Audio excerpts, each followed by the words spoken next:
morning. Happy Friday. Yep, it's Friday.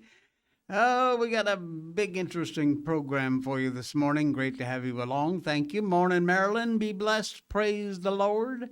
Hey, gay marriage is on an absolute collision course with children's rights. And you know me and children's rights. Don't muck around. Trump's DOJ takes a major step on marijuana rescheduling. This is a big one, big news. And Bud Light, Jaguar, and Brooks Brothers? What a weird connection, but we'll tell you about it. That's all coming up. Welcome to the Jay Sheldon Show for a Friday. It is 10 a.m. on the East Coast of the United States of America. And we're great to and welcome to have you along for the ride. We're live on Rumble and we are live on YouTube. So be sure and subscribe or follow if you haven't done that, please. I really appreciate that. All right, here we go. 2 posts went viral this past week. The first one shows gay country music star, singer-songwriter Shane McAuley holding his infant son. And the son is calling out for his mom. Oh, it's 9 a.m. Wake up. Yes, sorry. Okay, so his mom, the kid's calling out for his mom while his male partner films the goings-on. The singer looked down at the boy and says directly, "You don't have a mama." And both men began laughing as the baby cries. Let me show you a little bit of that video. Hey, who do you want, Dada or Pop? Mama. No, Mama. Do you want Dada or Pop?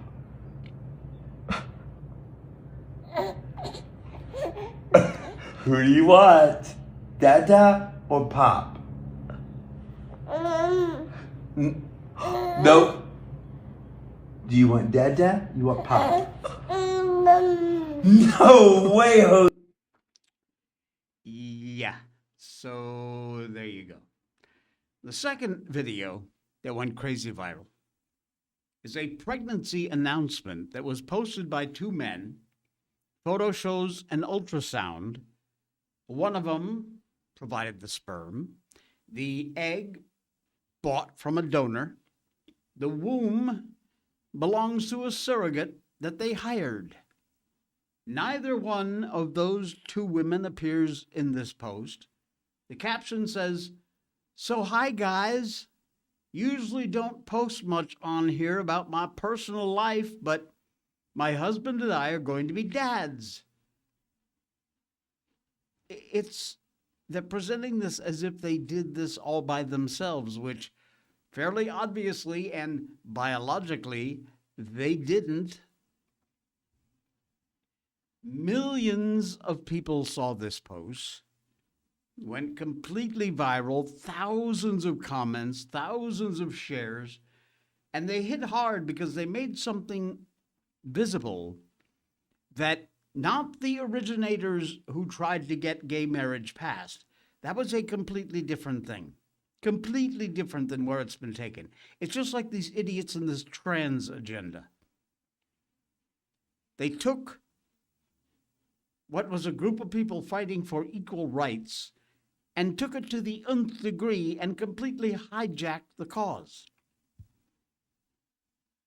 The gay marriage movement has been working for a long time to try and keep this out of the view of the public. And the lie they sold was simply that marriage is about 2 adults who love each other and want their love recognized. Well, that was the original concept. What consenting adults do in their own bedroom, none of our business. We don't care. I don't care. I really don't. And in those rare cases, and they are thankfully fairly rare, where it involves children, those children are basically the cast-offs of a heterosexual relationship. kids that straight people failed to raise. Gay couples, historically, step in, pick up the pieces. Fine. Got no problem with that whatsoever. And then they went further. Why do you care? Mind your own damn business. These tropes played on every talk show, came out of every activist's mouth, any celebrity ally, cross culture for the decades, and it worked until it didn't. And the curtain was then pulled back. A child's on camera asking for a mother it will never have. A womb is photographed and posted as if it belonged to the two men who were taking credit for the pregnancy. The private matter frame really kind of falls apart right there. This concerns children, and anything that concerns children should concern all of us. Strategically, the pitch for gay marriage avoided children at all costs, as it should. Marriage has nothing to do with kids, and on the rare occasion when a child would come up, adoption was the default answer. Picking up the pieces of some heterosexual failure at rescue operation, nothing more than you'd rather have children languish in an orphanage than be with two loving parents, even if they are both men or both women. But underneath that messaging sat a question that really nobody bothered to ask. We're really going to pretend that gay men, lesbian women, would not share the same natural urge to procreate that every other human has carried for, all of recorded history? Once the equity of marriage was achieved, the equality of family, would it not be next? Shouldn't have been, but it was. That adoption, of all things, would be the satisfying endpoint of that desire, if it were necessary. And for decades, it has been the snake under the table. Activists praying it would avoid the spotlight until the public was sufficiently brainwashed to accept the premise that children don't have a mother and father. Obviously, biology says they do, merely an accessory to an adult desire to cut and paste themselves into some sort of adult relationship. Children complicated that privacy claim, the mind your business claim, the unspoken presumption baked into the deal that gay couples were in some fundamental way unlike the rest of us, that their family aspirations would run into a different track than everybody else's, that they wouldn't feel the pull to have offspring of their own. And if they ever did, adoption would be fine. And it should be. However, for a lot of people, none of that was true.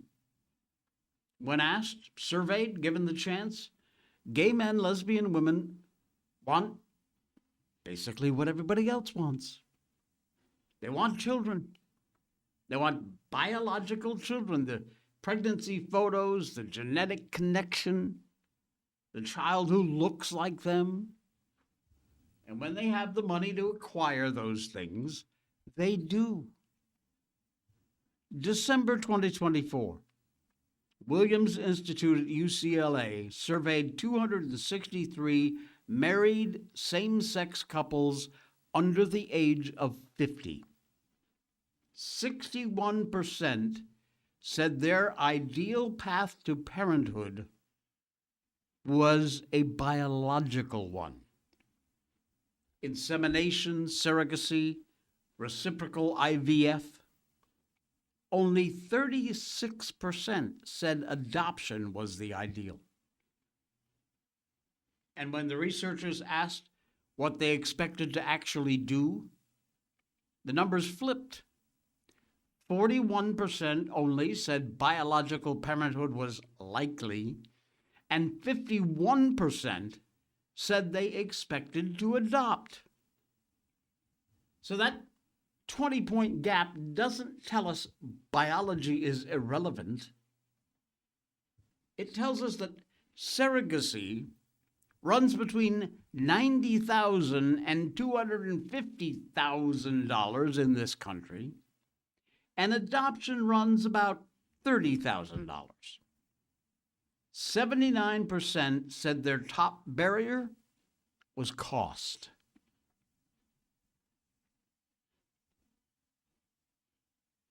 If most same-sex couples want biological children, and two men obviously cannot produce one amongst themselves, then every child a same-sex couple has and raises obviously has to involve a third party.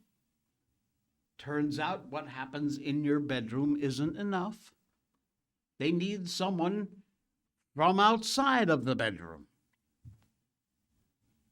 For two men, that means an egg seller. The industry calls her a donor, but no one donates. Premium profile, young, athletic, Ivy-educated, clean medical history will run you between $30,000 and $50,000 after weeks of hormone injections and a surgical retrieval. And then a surrogate, with agency fees and medical costs, immediately pushes that figure up into the six-figure range. Who signs a contract dictating her diet, her exercise, her travel, and often her sexual activity for 9 months. For two women, obviously, the path is a lot cheaper. You pick a sperm seller from an online catalog, you filter it by height, education, race, and you buy the output. Just that easy. He went into a private room at a clinic with little porno, did his business in a paper cup, walked out 15 minutes later with a check. That specimen got frozen, shipped, thawed, injected into a woman he will never meet to produce a child he will never know. In every same-sex parenting case, a child is separated from half of her biological family before she's even born. Sometimes from all of it.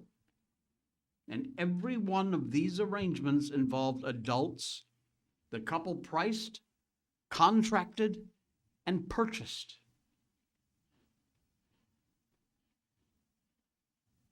This movement was never about going to accept equality that stopped at the altar. Just simply being married and having those rights, the right to visit your partner if they're in the hospital, the right to make death arrangements, all those kind of things that married heterosexual couples get. They took it too far, as they always do. They wanted the birth announcements, the pregnancy reveals, the shirtless men in hospital beds with motherless newborns. And the only way to get there required commercially separating a child from one or both of the parents who actually made her. A wholesale rewrite of our laws so that motherhood and fatherhood no longer means what nature has always said they meant. A parent used to be the man or the woman whose body produced the child. Now parents get assigned at birth. Roles granted to whoever signs the contract and whoever wrote the check.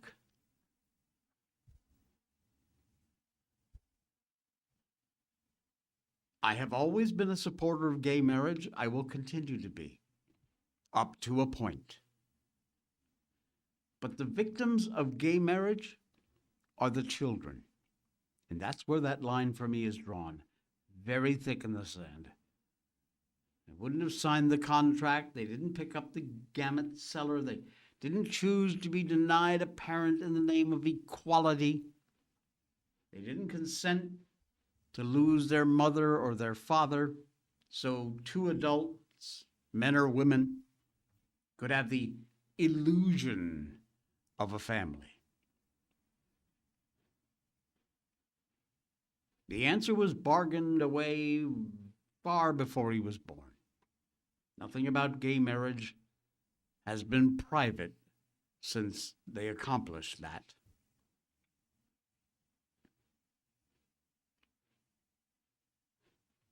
Once you start mucking around with the kids, sorry you lost me.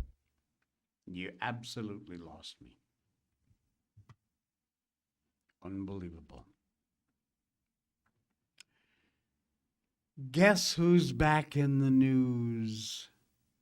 Our favorite representative, Ilhan Omar.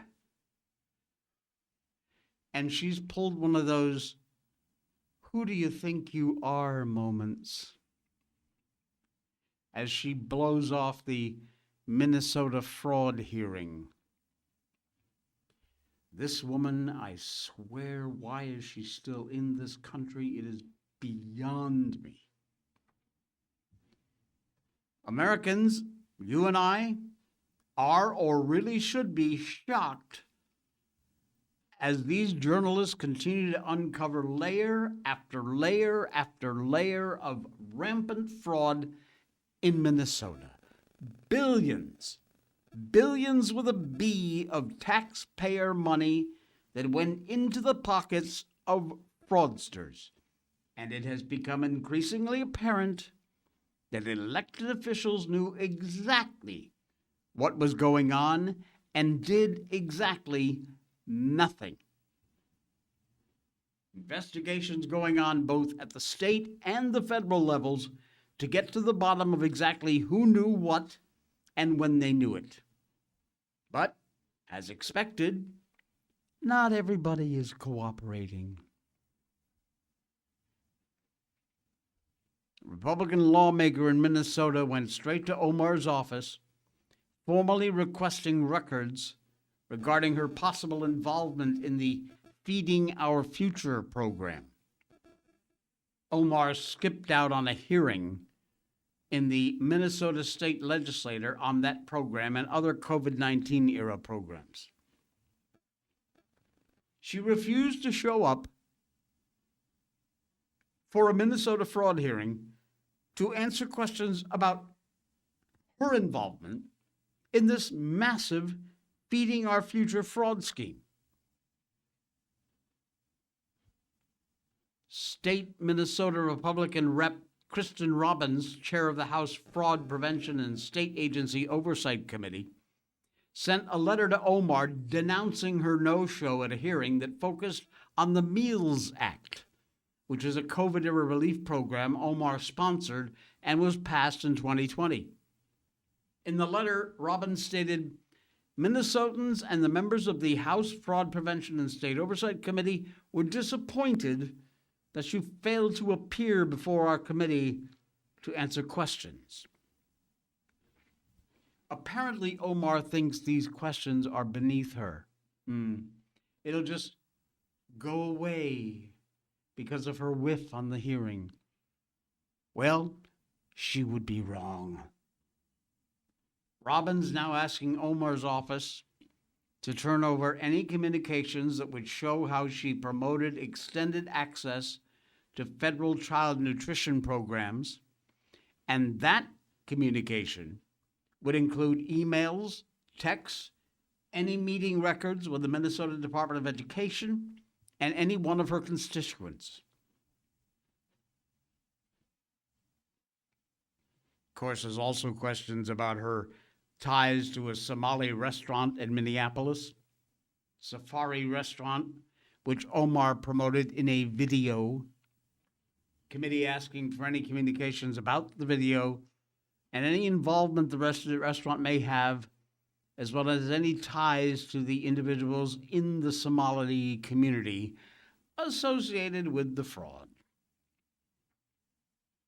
You know, these Democrats blather on about nobody's above the law, but apparently Omar can't be bothered by the people she represents to just answer a few questions so Minnesota taxpayers can hold people accountable for stealing their money.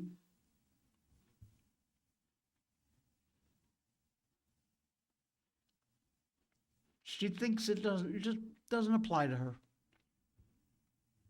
Fine. You'll find out soon, hopefully very soon. Trump.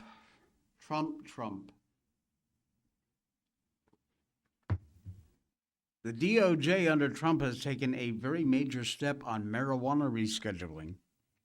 There has been a bit of a pushback, but in accordance to an executive order signed by Trump back in December of 2025, the Department of Justice, Drug Enforcement Administration, have moved the classification of FDA-approved cannabis products from Schedule 1 to Schedule 3. And they're going to hold a hearing to explore the rescheduling of other cannabis projects to lower the classification, which is a great idea, in my personal opinion. Blanche, I guess, announced this on X. Under the direct leadership of POTUS, the DOJ delivering on its promise to improve American health care. Rescheduling FDA-approved marijuana, state-licensed marijuana from Schedule 1 to Schedule 3, ordering a new expedited hearing with set deadlines to fully reschedule marijuana. And these actions are going to enable more targeted, rigorous research into marijuana's safety and efficacy, expanding patients' access to treatments, and empowering doctors to make better informed healthcare decisions. This has pretty much slipped under the radar for news coverage, but it holds a lot of import. Some sectors praising the move, others have gotten their panties in a bunch, of course. When Trump signed this EO, Republican lawmakers signed a letter asking him to reconsider, because a lot of these Republicans are just old, stuck-in-the-mud fudgies who still believe the old 50s CIA bullshit of, oh, it's a gateway drug. Of course, also some of those senators take big pharma money, tobacco money. Yeah, they're okay with that.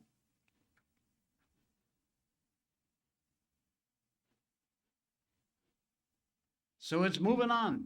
It's moving forward. That's a good thing. That is a very good thing.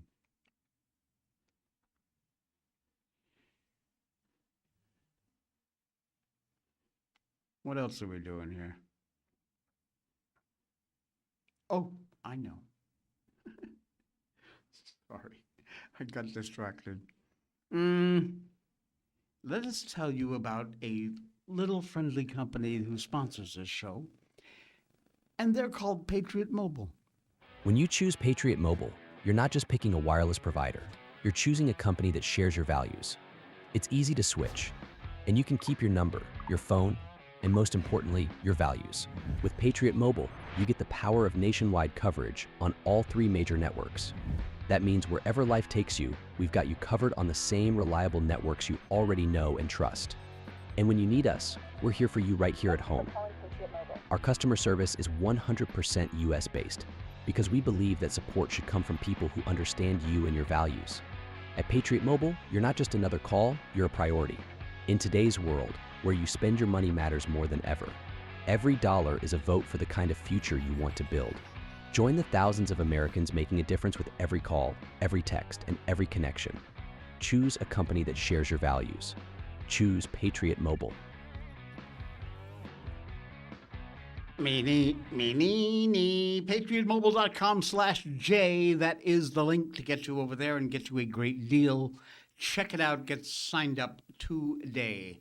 All right. Authorities. Where are we? Here we go. The authorities have nabbed a former cop, and not just any cop. This is a cop who was allegedly planning a nightmare attack in New Orleans. Sadly, if you'll recall the New Year's Eve back in 2025, ISIS-inspired terrorist attack on Bourbon Street in New Orleans, still fresh in everybody's mind. I'm sure you remember that. The attacker, whose name I will not mention, because he's just absolutely the scum of the earth, rammed a Ford F-50 Lightning pickup truck into a New Year's crowd, and then left the vehicle, opened fire with a .308 AR-10 Glock pistol, killed 14, wounded 57 others.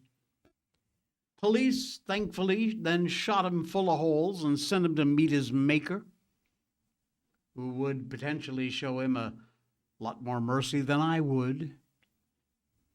Well, Wednesday of this week, authorities arrested another murderous wannabe who was planning on shooting up a festival in the Big Easy. And he's a former cop. He allegedly planned to take out as many innocent people as he could and then die by suicide by cop.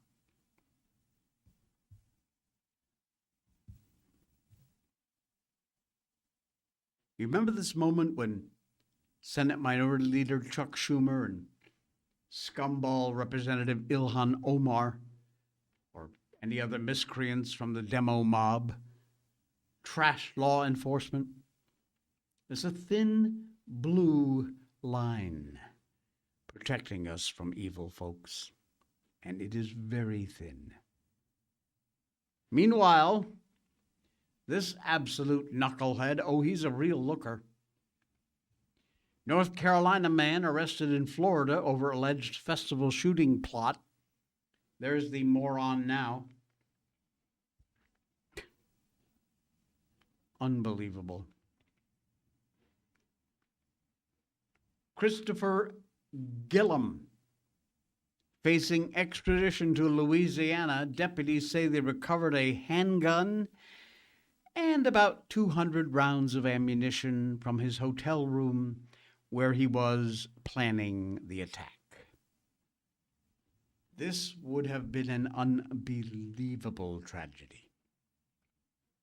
But guess what happened that let them crack the case? License plate readers. Oh, yeah. He was a cop in Chapel Hill, North Carolina between 2004 and 2019, and he resigned from his role. He returned to the police department with a non-sworn employee. He was a non-sworn employee in 2024 and then left for another job by the end of that year.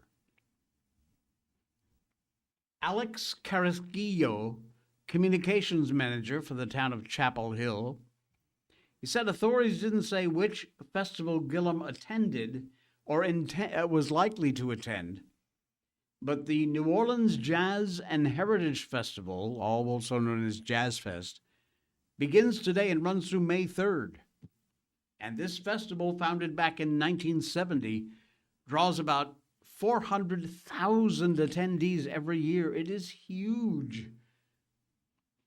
Gillum was taken into custody without incident on Wednesday of this week, a hotel in Destin, Florida, after the Okaloosa County Sheriff's Department learned he was in the area through a check of the county's flock camera system.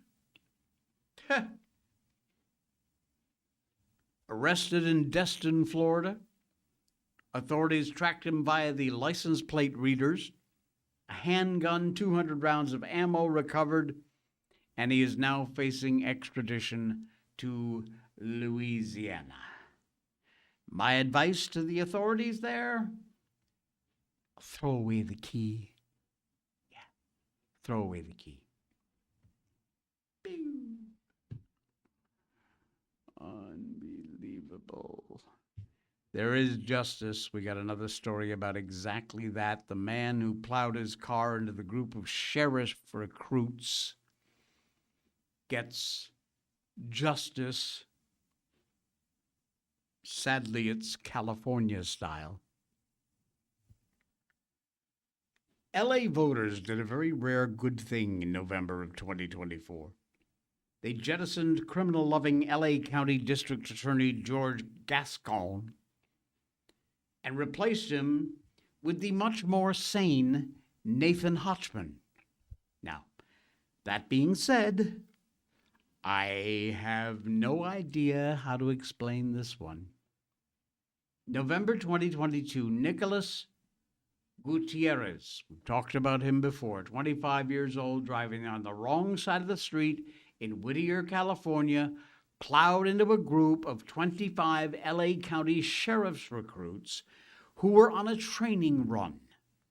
One of them was killed, 5 of them severely injured. Investigators determined that Gutierrez had fallen asleep.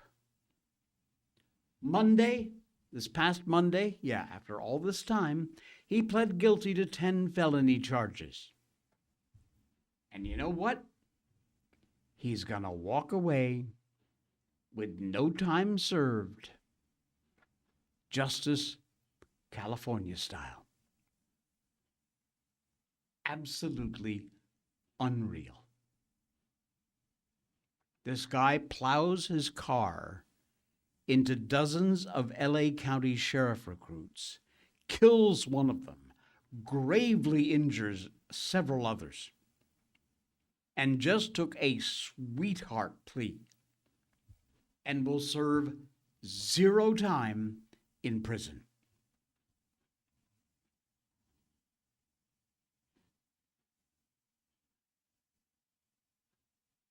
And a lot of people think that accident wasn't really an accident, if you know what I mean. 27-year-old LA Sheriff's Department recruit Alejandro Martinez Enzunza died from his injuries months after the crash.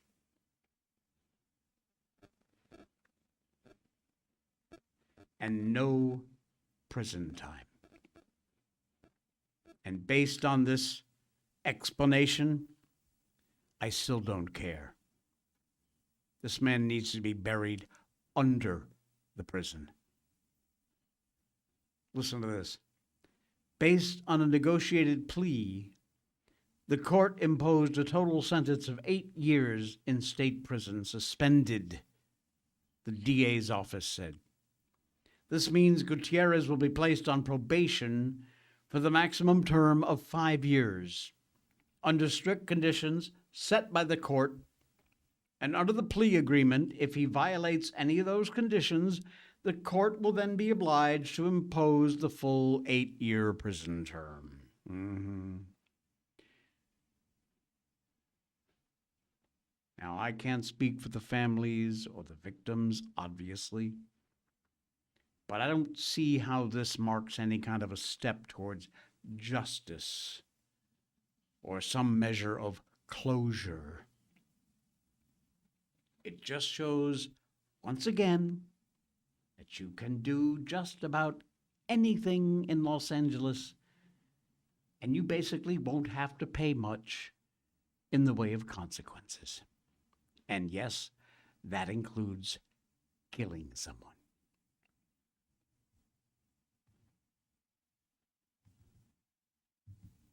Disgusting. Guess how much fraud is costing you?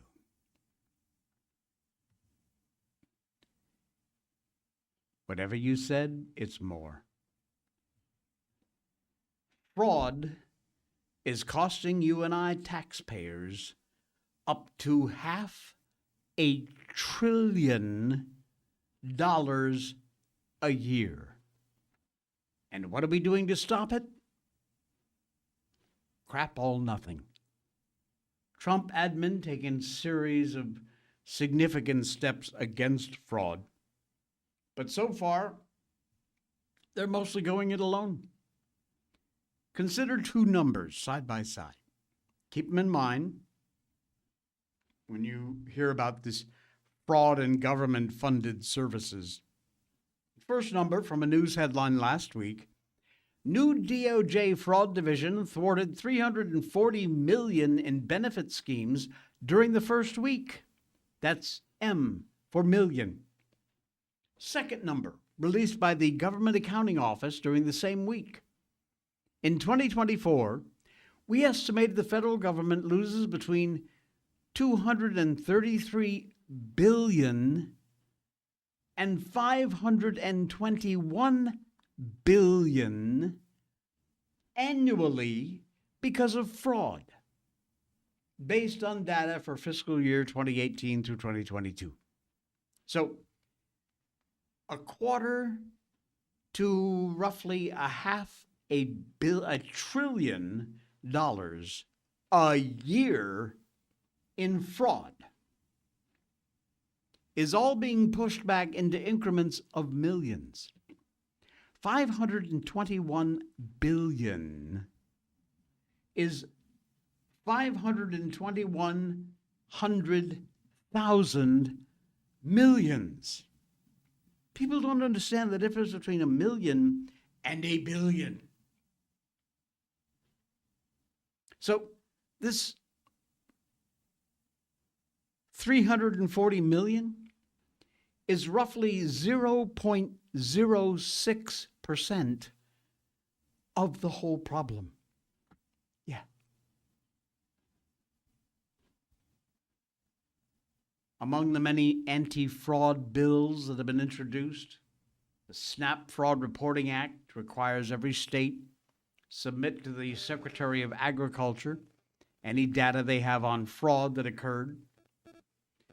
Pete Sessions, the representative from Texas, another bill he introduced requires a state secretary to make legislative recommendations to legislate and enforce existing government-wide anti-fraud resources, and so on and so forth. Blah, blah, bullshit. Nothing means anything. You're not doing anything. As is so often the case, that just leaves the Trump admin to confront a giant crisis. His March 16th EO established a national task force to eliminate fraud. And that prevention-focused effort making a little bit of progress, but hey, we'll take anything at this point, because ain't nothing else working.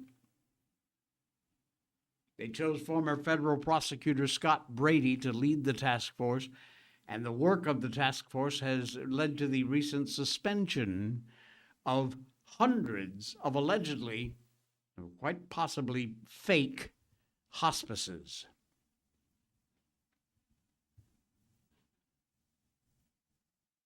The fraud is unbelievable, and it's coming right out of your pocket. You've got to care. You got to care.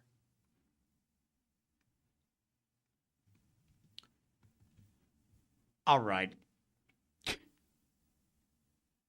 This is a weird one, but I found it fascinating, and I hope you will. Bud Light, Jaguar, and Brooks Brothers? What the hell? I would hope sincerely that America's perhaps most dependable men's clothing company is not about to go the way of Bud Light or Jaguar. I know, Jaguar, no, it's Jaguar, okay? And it ain't Kiev, it's Kiev. Anyway, judging by the ad that just showed up in my inbox, The prognosis ain't looking too good, Brooks Brothers. You talk about a storied brand. Brooks Brothers has been around for like 2 centuries, a couple of 100 years. Introduced American shoppers to ready-to-wear suits back in 1849. The button-down Oxford shirt, that was a Brooks Brothers original in 1896.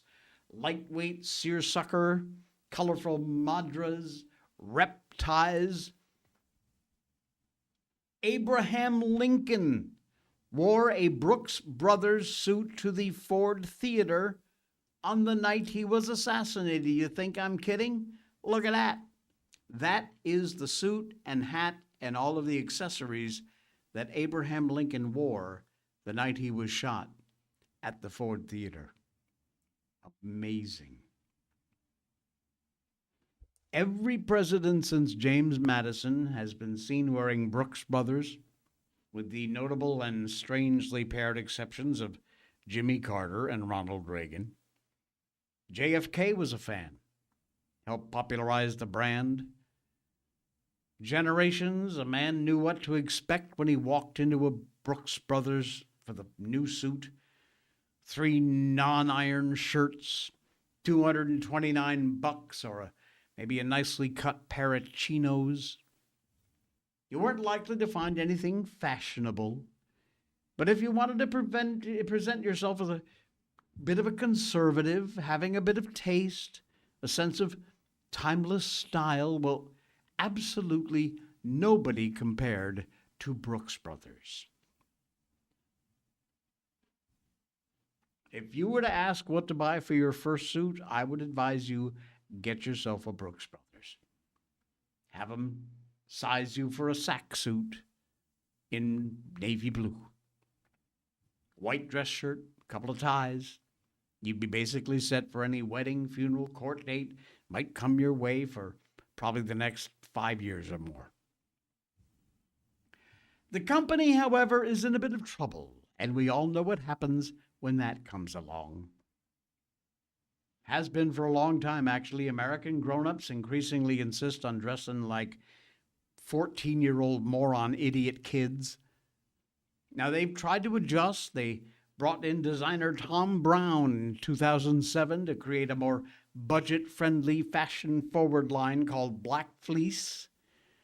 Brooks Brothers intended that to attract younger buyers. It, however, completely failed to move the needle. Canceled in 2015. So Brooks Brothers did what a lot of other iconic American companies did. Declared bankruptcy in 2020, closed their American factories, sold itself the brand management company, and offshored production to save costs. And boy, did it ever save costs. And another thing, Brooks Brothers brought Black Fleece back in 2024, but this time strictly as high-end label formal wear, which is fine. I'm too old for skinny ties now anyway, so who cares? You can still get a 3-piece iron-on shirt for $229. But whatever magic formula that Brooks Brothers once used on their 100% cotton shirts to make them look great, even right out of the dryer, gone.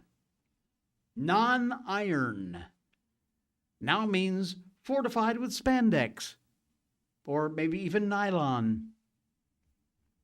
And if you wonder whether a shirt with nylon feels a little like wearing fishing line, the answer would be yes. Indeed, it does. But spandex ones, they're not awful. These Brooks Brothers held the line on their prices.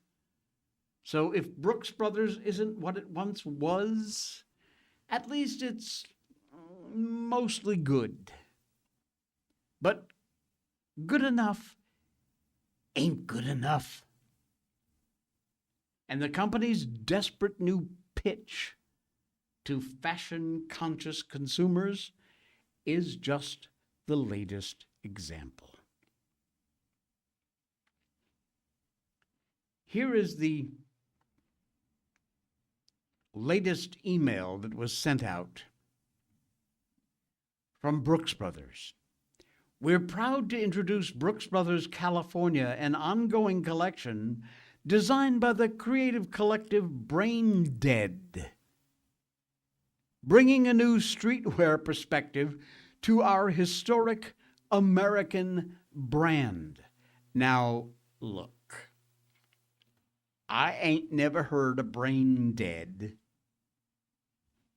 No small part because I used to be a Brooks Brother guy. Teaming up with Brain Dead to create Brooks Brothers California, one of those branding mistakes that business schools teach in Don't Do This 101. Brooks Brother California is kind of like tie-dye Wall Street or Florida losing. More to the point, it is right down there with transgender Bud Light and Jaguar that makes queer statements instead of cars. As for the clothes, let me show you. There you go. These are the new Brooks Brother offerings. Now, I'm not quite sure what slapping an oversized, bastardized version of the classic Brooks Brothers logo on a $300 plus sports shirt, still imported, by the way, is supposed to accomplish. But this Brain Dead California branding circles is going to lead right into big time Bud Light troubles, I promise you. Bud Light's problem wasn't so much the one-time can honoring fake Dylan Mulvaney and his nightmare. It was that management decided their existing customers were icky, and the brand needed to ditch them for a more progressive drinker. And the company learned, sadly a little too late, that those people were already drinking overhopped craft beers, and they were not going to switch to the frat boy beer. And so, formerly number one Bud Light, we all know what happened. It is now the number two brand behind Modelo. Honestly, there are no good answers, and I certainly don't have any for how to save a mass market suit maker in a market where masses of buyers stopped wearing suits, or in many cases never even started. Buying into established brand it's like joining a club. The brand decides to let people in who don't fit. It basically turns off the existing members. Long-standing Brooks Brothers customers walking into the office wearing a timeless sack suit and a rep tie. They don't want to be associated with something called Brain Dead. The best thing that Brooks Brothers can hope for is they drop this little experiment and it fades and is very quickly forgotten. Like a cheap sweatshirt from China. That'd be the best thing they could possibly hope for. Absolute nightmare. Nightmare. The feed is the lie? You know what? I don't. Oh, okay. Got one more for you. Two more. The most dishonest story in modern media is the claim that misinformation, remember that? The horrors of misinformation, became dangerous because ordinary people were suddenly too free to speak.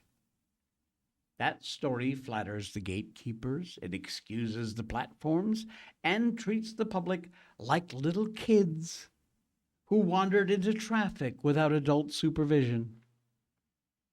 The truth, a lot more uglier and a lot more simple, frankly. Misinformation became industrialized when social media stopped being a trust network. And what it has now basically become is a behavior modification system. It's what it does. It's what algorithms are designed to do. Meta, X, Truth Social, TikTok. Meta says a Facebook feed in the Home tab is a mix of connected content and recommended content ranked by machine learning. While X says its default For You timeline, which I hate, Elon, I absolutely hate it. It doesn't work. It blends followed accounts, topics, and recommended posts. Bullshit. It's not what I'm getting on my timeline.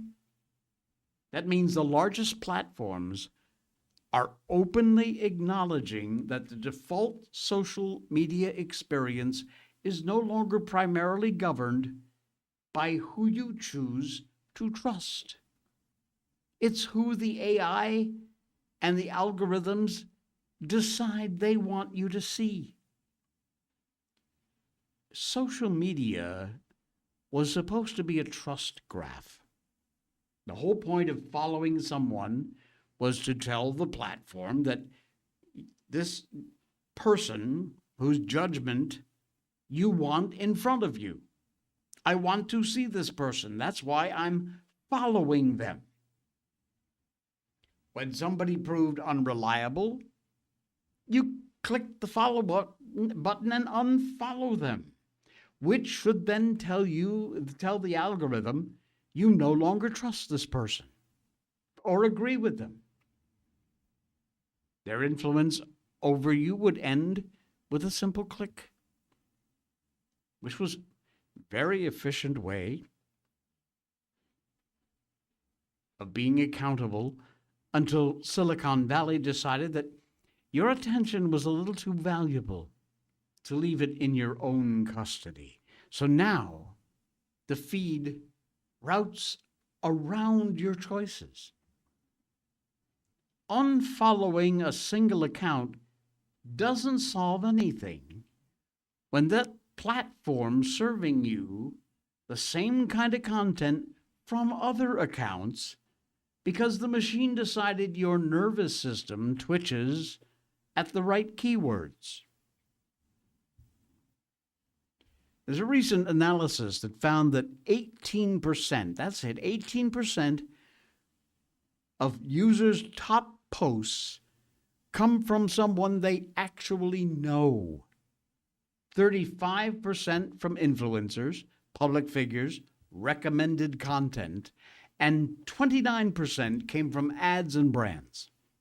Basically, in plain English, social media has become a place where strangers perform, advertisers stalk you, and the people you actually trust get buried under the rubble. And you're never going to see them. And they're not going to fix it. And you know why? Because they're making money from you. That is exactly why.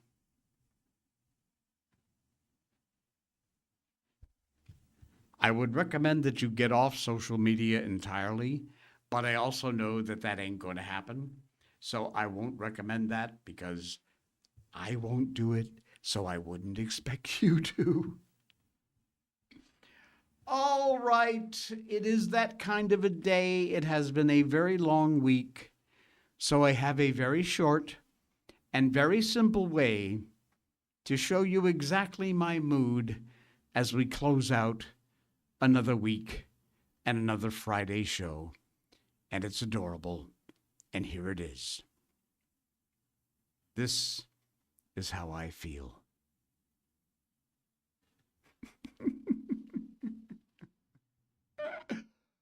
Boom. And that's just about what I'm going to do. I'm going to go back to bed, okay?